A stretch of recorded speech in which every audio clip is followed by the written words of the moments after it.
नमस्कार दोस्तों, स्वागत है आपका हरीश अकेडमी में। मैं हूं हरीश और आज मैं आपके लिए बहुत ही खास टॉपिक लेके आया हूं CPCT। इसका नाम आपने बहुत ही सुना होगा। यदि आप मध्य प्रदेश के मूल निवासी हैं खास तौर पर, तब तो आपने इसका नाम बहुत ही ज़्यादा सुना होगा।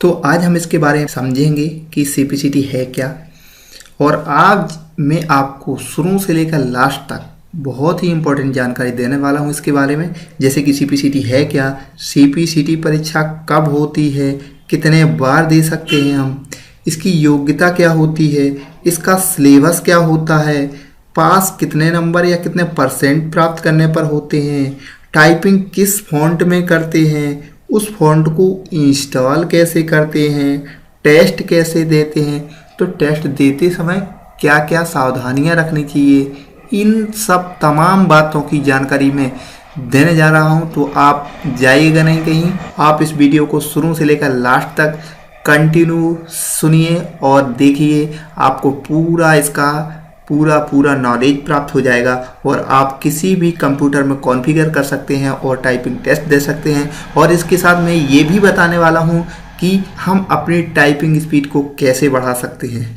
तो मित्रों, जाइएगा नहीं, शुरू से लास्ट तक देखिए। और यदि आपने मेरे चैनल को सब्सक्राइब नहीं किया है तो प्लीज़ इसको सब्सक्राइब कर लीजिए, क्योंकि मैं इसमें आपको टेक्निकल वीडियो तो दूंगा। इसके अलावा यदि आप किसी भी एग्ज़ाम की तैयारी कर रहे हैं तो उससे रिलेटेड भी मैं आपको मटेरियल प्रोवाइड करूँगा, तो वो आपको मेल में प्राप्त होता रहेगा। तो इसलिए प्लीज़ मेरे इस चैनल को सब्सक्राइब कर लें, और अगर आपको पसंद आए तो मेरे वीडियो को शेयर करें।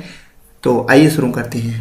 सबसे पहले हम समझते हैं कि CPCT क्या है। क्या है ये CPCT? तो CPCT का पूरा नाम होता है कंप्यूटर प्रोफिशिएंसी सर्टिफिकेशन टेस्ट, यानी यह एक ऐसा टेस्ट है जो कंप्यूटर में हमें प्रोफिशिएंसी यानी निपुणता प्रदान करता है, उसका नाम है CPCT।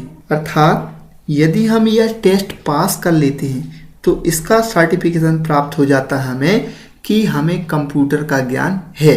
केवल CPCT पास करने से आपको ये नहीं मिलेगा कि यदि आपके पास कोई डिप्लोमा नहीं है तो भी आप CPCT टेस्ट दे करके और किसी एग्जाम में शामिल हो सकते हो। ऐसा बिल्कुल भी नहीं है। क्या है, अभी मैंने सुना है कि पटवारी में CPCT को अप्लाई कर रहे हैं। ठीक है, CPCT को अप्लाई करेंगे, लेकिन उसका मतलब ये नहीं है कि CPCT के लिए आपका कंप्यूटर डिप्लोमा नहीं लगेगा। कंप्यूटर डिप्लोमा तो आपका लगना अनिवार्य ही है। CPCT का मतलब सिर्फ वहाँ पर है कि जहाँ पर टाइपिंग टेस्ट अनिवार्य है, यानी आपके लिए टाइपिंग डिप्लोमा लगना है, जो टाइपिंग सर्टिफिकेट लगना है, तो उसमें CPCT का टाइपिंग टेस्ट लग जाएगा। और यदि कंप्यूटर ज्ञान आवश्यक है मांगा गया है तो आपका जो इसमें 75 क्वेश्चन कंप्यूटर के रहते हैं, यदि आप उस वाले पोर्शन में, उस वाले पार्ट में पास हो जाते हैं तो आपका CPCT के द्वारा आप ये प्रदर्शित कर सकते हैं कि मैं कंप्यूटर में निपुण हूँ, यानी प्रोफिशिएंसी हूँ कंप्यूटर में, और उसका मेरे पास सर्टिफिकेट है।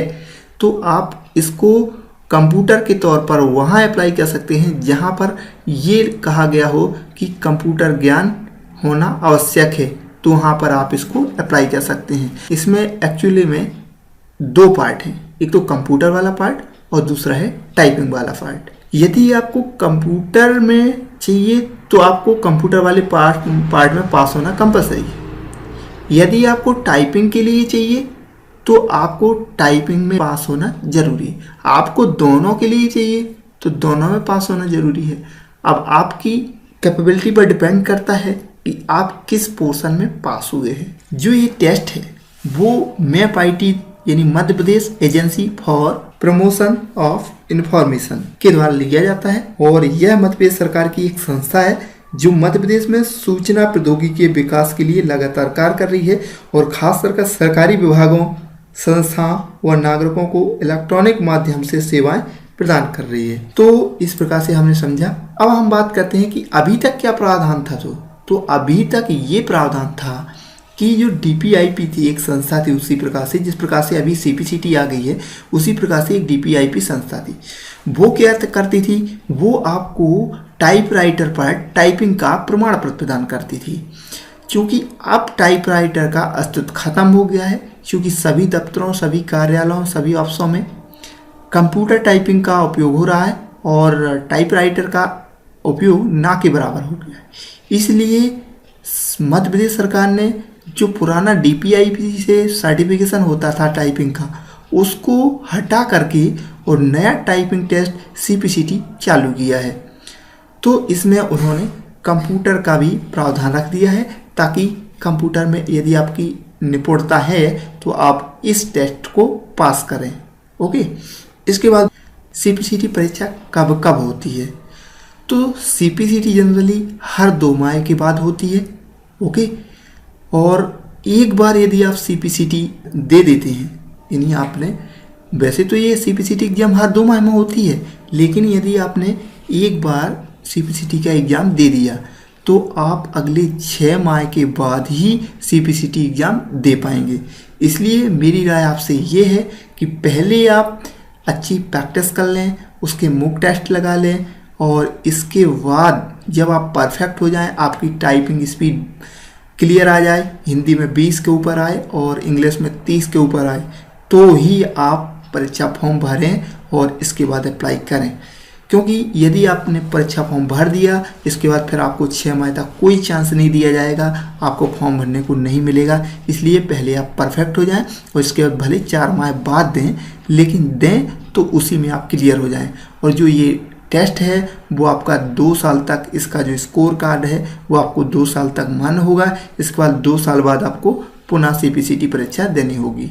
तो इसका जो अभी जो कैलेंडर है, जो मैंने यहाँ पर लेटेस्ट डाला है, वो नवंबर दिसंबर वाला तो हो चुका है, नवंबर वाला हो चुका है, और अब आप 15 जनवरी 2017 का, और इसके बाद जो अगला होगा वो 19 मार्च 2017 का।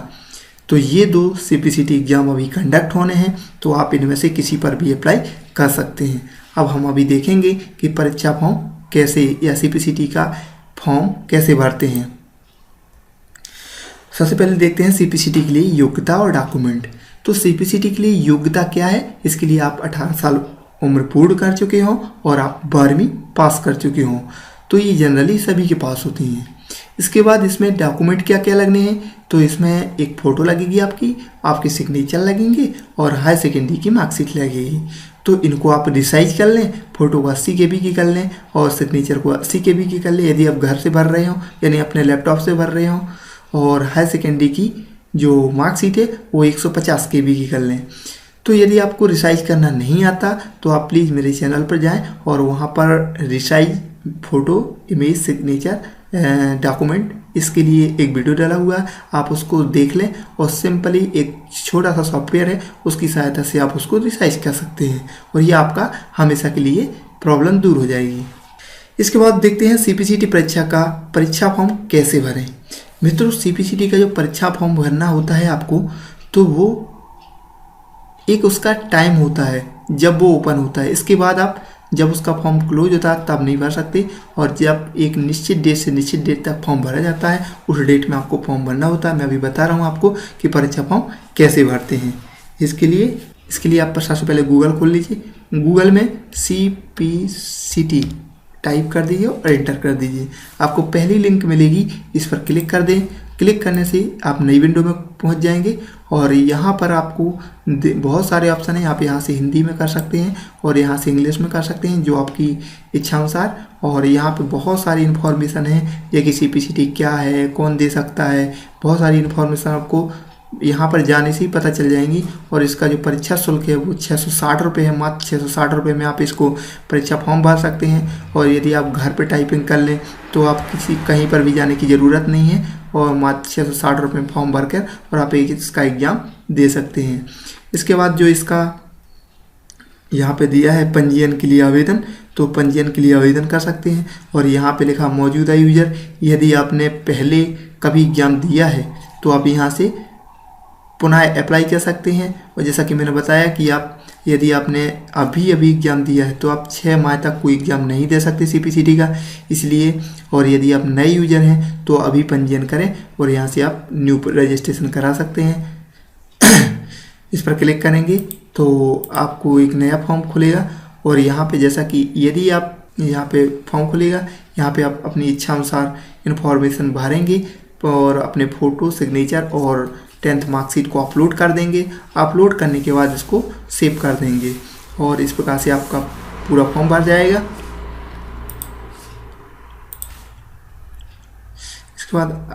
इसके बाद आइए बात करते हैं अगले। जब हमारा सबसे पहले हमने समझा CPCT है क्या, इसके बाद इसको क्या क्या इसका फॉर्म कैसे भरते हैं। जब फॉर्म भर गया तो हम उसका परीक्षा का सिलेबस देखते हैं कि उसका सिलेबस क्या होता है। तो CPCT का जो सिलेबस है वो उसके बारे में हम देखते हैं। तो इसका जो टोटल पेपर आता है वो 2 घंटे का रहता है और इसमें से 75 क्वेश्चन कंप्यूटर के होंगे। इसमें 2 कंपोजिशन होंगे, यानी 2 पार्ट होंगे। जैसा कि मैंने अभी बताया, एक तो कंप्यूटर वाला पार्ट और एक टाइपिंग वाला पार्ट। ओके, तो पहले जो कंप्यूटर वाला पार्ट है उसमें 75 क्वेश्चन रहेंगे और 1 नंबर का 1 क्वेश्चन रहेगा। ओके, और इसमें से आपको 38 मार्क्स लाना अनिवार्य है, मिनिमम पासिंग स्कोर, तभी आप उसमें पास होंगे, अन्यथा आप फेल हो जाएंगे। उसी प्रकार से जो इंग्लिश टाइपिंग है उसमें 30 शब्द प्रति मिनट लाना अनिवार्य है। यदि 30 शब्द प्रति मिनट आप नहीं ला पाते तो आप इंग्लिश टाइपिंग में फेल हो जाएंगे। और यदि आप हिंदी टाइपिंग में 20 शब्द से कम लाते हैं तो आप फेल हो जाएंगे।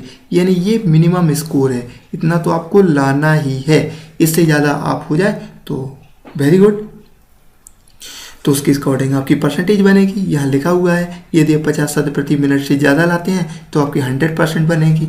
यदि 80% से ज़्यादा लाते हैं तो 100% बनेगी। तो ये इंग्लिश का है और हिंदी का, तो ये आप ला सकते हैं। इसके बाद मैं बात करते हैं CPCT टाइपिंग के लिए किस फॉन्ट में करते हैं। तो मित्रों मैं आपको बता दूं कि यदि आप CPCT को पास करना है तो आपको उसके लिए यूनिकोड या इंस्टॉल करना पड़ेगा अपने कंप्यूटर में।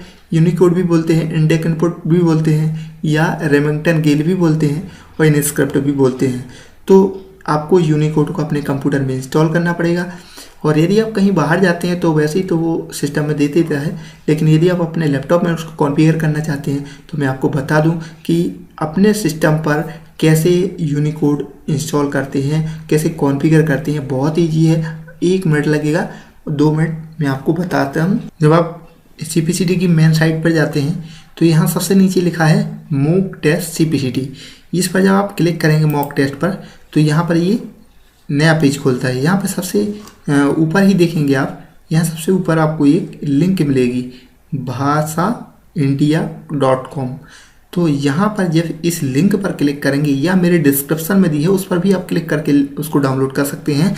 तो bhashaindia.com पर जाएंगे या इस लिंक पर क्लिक कर देंगे तो यहाँ से आपको इस पेज में जाएंगे। यहाँ से आपको क्या करना है, यहाँ पे आप अपने अकॉर्डिंग जैसे इंडेक इनपुट 3 ले लें और यहाँ आपका विंडो 8 है तो आप यहाँ से चुन लें। यदि आपका विंडो 7 है तो यहाँ पे आप ले सकते हैं 64 बिट और 32 बिट। यहाँ से आप इच्छा अनुसार, यदि आपका ऑपरेटिंग सिस्टम 32 बिट है तो आप यहाँ ये वाला हिंदी डाउनलोड कर लें, ये वाला। और यदि आपका 64 बिट है तो आप ये वाला यहाँ से डाउनलोड कर लें। कैसे देखते हैं कि हमारा सिस्टम जो है 32 बिट है या 64 है, तो सिस्टम पर राइट क्लिक करें और यहाँ पर प्रॉपर्टी पे जाएं। तो ये प्रॉपर्टी में आपको बता रहा कि 64 बिट ऑपरेटिंग सिस्टम है, तो आप 64 बिट का डाउनलोड करें। और यदि आपका 32 बिट का है तो आप 32 बिट का डाउनलोड कर लें। ओके, कि मैंने ऑलरेडी डाउनलोड करके रखा है तो मैं आपको बताता हूँ। मेरे पास ये डाउनलोड किया हुआ है, ऐसे जिप फाइल में आएगी, इसको हमने एक्सट्रैक्ट कर लिया और ये एक्सट्रैक्ट होने के बाद ये हमारे पास फोल्डर में ऐसे प्राप्त होगा। इसको आप डबल क्लिक कर दें। डबल क्लिक करेंगे तो इंस्टॉल के लिए पूछेगा, बहुत सिंपल है। इसको नेक्स्ट कर दें और नेक्स्ट करते जाएंगे और ये इंस्टॉल हो गया। कुछ भी नहीं करना पड़ा, एक बार में ये इंस्टॉल हो जाएगा। बहुत सिंपल सा सॉफ्टवेयर है और ये इंस्टॉल हो गया। इसको क्लोज कर दें। जैसे ही हम इसको क्लोज करते हैं तो यहाँ देखें आप, यहाँ EN लिखा है, मतलब अभी इंग्लिश है। यदि आप यहाँ पे ऊपर क्लिक कर देंगे हिंदी पर तो यहाँ ऑटोमेटिक इंडेक लिखना I3 दिखने लगा। लेकिन अब इसको आप जैसे हमने इस पर क्लिक कर दिया तो आपका ये सेट होगा। लेकिन कभी कभार क्या होता है कि हमारे हिंदी करने पर भी ये इंडेक I3 नहीं आता। तो इसके लिए हम क्या करेंगे, यहाँ पे शो टूलबार पे जाएंगे, यहाँ पे जाएंगे शो टूलबार, तो इसकी ये टूलबार आ गई। आप यहाँ से सेटिंग पे जाएं और सेटिंग में जाने के बाद कीबोर्ड में और ये रेमिंगटन गिल, क्योंकि हमें रेमिंगटन गिल में टाइपिंग करनी है इसलिए ये ऑप्शन चुन लें। ओके, तो ये रेमिंगटन गिल में क्लिक कर दिया। अब हम जब टाइपिंग करेंगे, शुरू में 1-2 बार चेंज होता है ऑटोमेटिक, तो आप करते रहना, उसको 1-2 बार करना पड़ेगा आपको। इसके बाद जैसे यहाँ पे मैं लिखूँगा जैसे आज, अभी भी मेरे शब्द इसके सही नहीं बन रहे, तो मैं क्या होगा, इसमें थोड़ी सी सेटिंग करनी पड़ती है। यहाँ से ये प्रेडिक्टिव इनपुट है, इसको हटा दो। इसके बाद टाइप करें, ये यहाँ से हट गया है तो एक बार गेल कर दें। इसके बाद आने लगा आज विज्ञान, तो वही जो मैंने जैसा कृतिदेव में बनता है सेम उसी प्रकार से वर्ड बनने लगे। इस प्रकार से आप इंडेक्स 3 को यानी यूनिकोड को अपने कंप्यूटर में सेट कर सकते हैं। ओके, और यदि आप पुनः इंग्लिश में लिखना है तो आप आल्ट के साथ शिफ्ट दबाएं तो ऑटोमेटिक देखो इंग्लिश हो गया। यदि आल्ट के साथ शिफ्ट दबाएं तो पुनः हिंदी हो गया। तो ये शॉर्टकट है, क्योंकि बार बार यहाँ जाएंगे फिर क्लिक करना पड़ेगा। इससे अच्छा है कि आप आल्ट के साथ शिफ्ट दबाएं तो आपका हिंदी, आल्ट के साथ शिफ्ट तो आपका इंग्लिश। इस प्रकार से आप चेंज कर सकते हैं। तो मित्रों, ये तो हुआ यूनिकोड का इंस्टॉल करना। हमने यूनिकोड का इंस्टॉल करना सीख लिया और कैसे इंस्टॉल करते हैं और कैसे उसकी सेटिंग करते हैं ये हमने सीख लिया। अब आते हैं सीपीसी टेस्ट देते समय परीक्षा हॉल में हमने क्या सावधानी रखी। सबसे पहले हमने क्या समझा, सीपीसीटी है क्या। सीपीसीटी के बाद हमने क्या समझा कि कहाँ पर जरूरी है कहाँ पर नहीं है, इसकी परीक्षा कब कब होती है ये समझ लिया, योग्यता क्या होती है ये समझ लिया, फॉर्म भरते समय क्या क्या सावधानी रखनी चाहिए ये समझ लिया। अब हम समझिए इसका सिलेबस क्या होता है वो भी देख लिया, कितने नंबर में हम पास होते हैं ये भी देख लिया, टाइपिंग किस फॉन्ट में करते हैं ये भी देख लिया, उस फॉन्ट को इंस्टॉल कैसे करते हैं ये भी देख लिया। अब फाइनली हम बात करते हैं कि टेस्ट देते समय हमें फाइनली जब हम परीक्षा दे रहे होते हैं तो तब हमें क्या सावधानी रखनी चाहिए, यानी टाइपिंग कैसे करनी चाहिए। यदि रेड कलर दिख रहा है तो क्या होगा, ग्रीन कलर दिख रहा है तो क्या होगा, ओके, और यदि येलो कलर दिख रहा है तो क्या होगा। तो इसके लिए क्या है, तो यहाँ पे आप देख रहे होंगे, यहाँ पे ये सीपीसीटी की वेबसाइट पर ही ये पीडीएफ डाली है और मेरे डिस्क्रिप्शन में भी इसका मैंने लिंक डाल दिया है, आप वहाँ से भी इसको डाउनलोड कर सकते हैं, इसको पढ़ सकते हैं अच्छे से। बहुत ही इंपॉर्टेंट इन्फॉर्मेशन है कि इनको बहुत अच्छे से, तो यहाँ बताया गया है कि किसी भी समय और हानि अयोग्यता से बचने के लिए निर्देशों को अच्छे ध्यानपूर्वक पढ़ें। ओके, इसके बाद निर्देशों को पढ़ने के बाद चेक बॉक्स पर क्लिक करके और आगे बढ़ जाएं, ठीक है, और आई एग्रीमेंट करके आगे बढ़ जाएं। ओके, इसका वास्तविक परीक्षण के समय 5 मिनट का मॉक टेस्ट होगा। यदि आपने वास्तविक परीक्षण जो होता है आपका एग्जाम के पहले 5 मिनट का आपको मॉक टेस्ट दिया जाएगा यदि आपको करना है तो। मेरी आपसे ये राय है कि आप जब एग्जाम देने जाएं, यानी जब आपकी टाइपिंग परफॉर्मेंस अच्छी आ जाए तो आप 1 या 10 से 15 बार टाइपिंग टेस्ट मॉक टेस्ट जरूर कर लें। किसमें, इसी सीपीसीटी की साइट पर।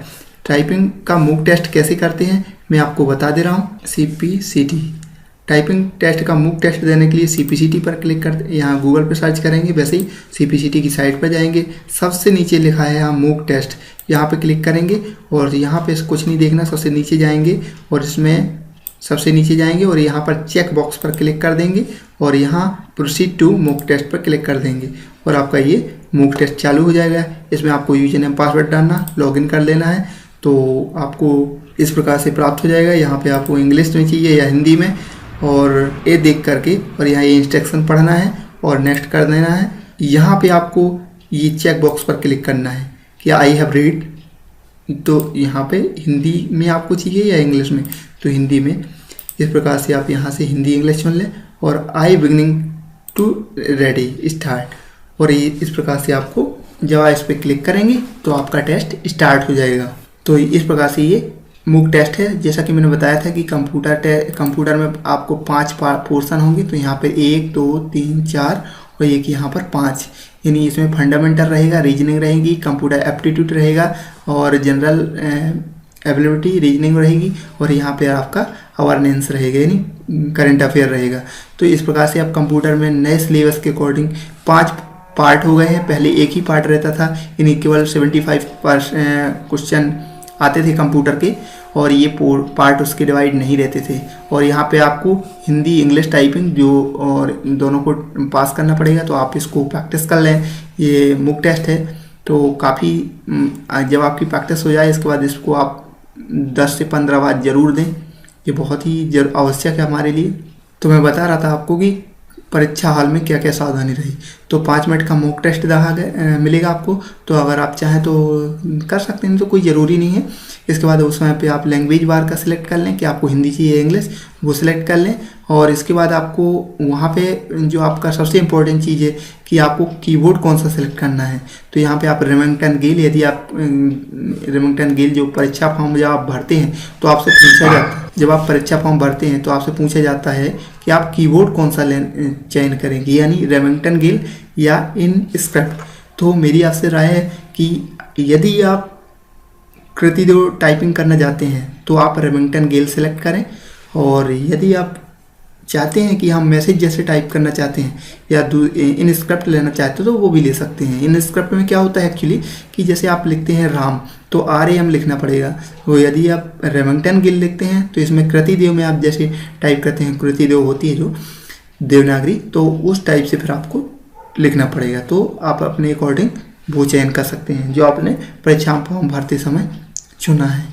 इसके बाद यहाँ से उसको सिलेक्ट करना है, जैसा कि इसमें दिख रहा है, यहाँ से ऐसा कीबोर्ड बना हुआ आएगा, यहाँ से आप कीबोर्ड चुनेंगे और ये रेमिंगटन गेल को सिलेक्ट कर लेंगे और आगे बढ़ जाएंगे। सबसे इम्पोर्टेंट चीज़ यहाँ ये है कि जो हाईलाइट है वहाँ पे जो पीला पीला दिखेगा उसी को ही आपको टाइप करना है, ना को पहले का ना तो बाद का।